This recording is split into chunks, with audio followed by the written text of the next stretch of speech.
Milli Məclisin parlamentlərarası əlaqələr üzrə işçi qruplarının rəhbərləri və beynəlxalq parlament təşkilatlarında Azərbaycan nümayəndə heyətlərinin başçıları 27 sentyabr Anım günü ilə əlaqədar beynəlxalq parlament təşkilatlarındakı və xarici ölkələrin parlamentlərindəki həmkarlarına müraciət ünvanlayıblar. Müraciətdə ötən əsrin 90-cı illərin əvvəllərində Ermənistan Respublikasının təcavüzkarlıq siyasəti nəticəsində Azərbaycan Respublikası ərazisinin 20%-nin işğal olunduğu, Azərbaycanlılara qarşı etnik təmizləmə və soyqırma aktları həyata keçirildiyi bildirilir. Sənəddə 2020-ci il sentyabrın 27-sində Ermənistan Silahlı Qüvvələrinin növbəti geniş miqyaslı hücumundan sonra Azərbaycan Respublikasının BMT nizamnaməsinin verdiyi özünü müdafiə hüququndan istifadə edərək təcavüzkarı sülhə məcbur etmək, Azərbaycan torpaqlarının işğalına son qoymaq məqsədi ilə əks hücum əməliyyatına başladığı, Azərbaycan Prezidenti Silahlı Qüvvələrin Ali Baş Komandanı İlham Əliyevin rəhbərliyi ilə 44 gün davam edən döyüş əməliyyatlarının gedişində ölkəmizin beynəlxalq miqyasda tanınmış ərazisinin Ermənistan tərəfindən 30 illik işğalına son qoyulduğu və dövlətimizin ərazi bütövlüyünün bərpasının təmin edildiyi xatırladılır.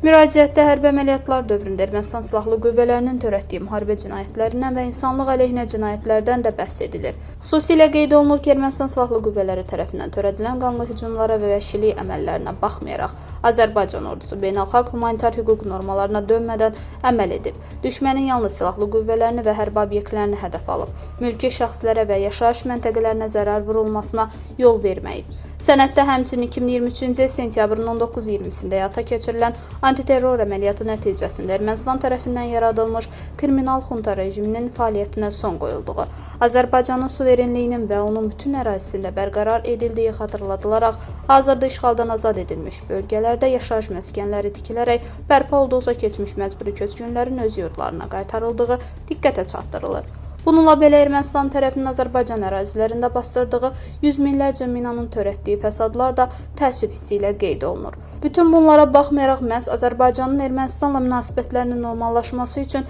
5 baza prinsipini təqdim etdiyi, ötən 5 ildə sülh gündəliyinin həyata keçirilməsi üçün ciddi səylər göstərdiyi sülh sazişinin layihəsinin də məhz Azərbaycan tərəfindən tərtib edildiyi vurğulanır. Bu çərçivədə bu ilin avqust ayının əvvəllərində Amerika Birləşmiş Ştatları prezidenti Donald Trumpın dəvəti ilə Azərbaycan prezidentinin və Ermənistan baş nazirinin Vaşinqtonda görüşüb danışıqlar aparmasının, Azərbaycan Respublikası və Ermənistan Respublikası arasında sülhün və dövlətlərarası münasibətlərin təsis edilməsinə dair saziş layihəsinin paraflanmasının münaqişəyə birdəfəlik son qoyulmasına əlverişli şərait yaratdığı xatırladılır.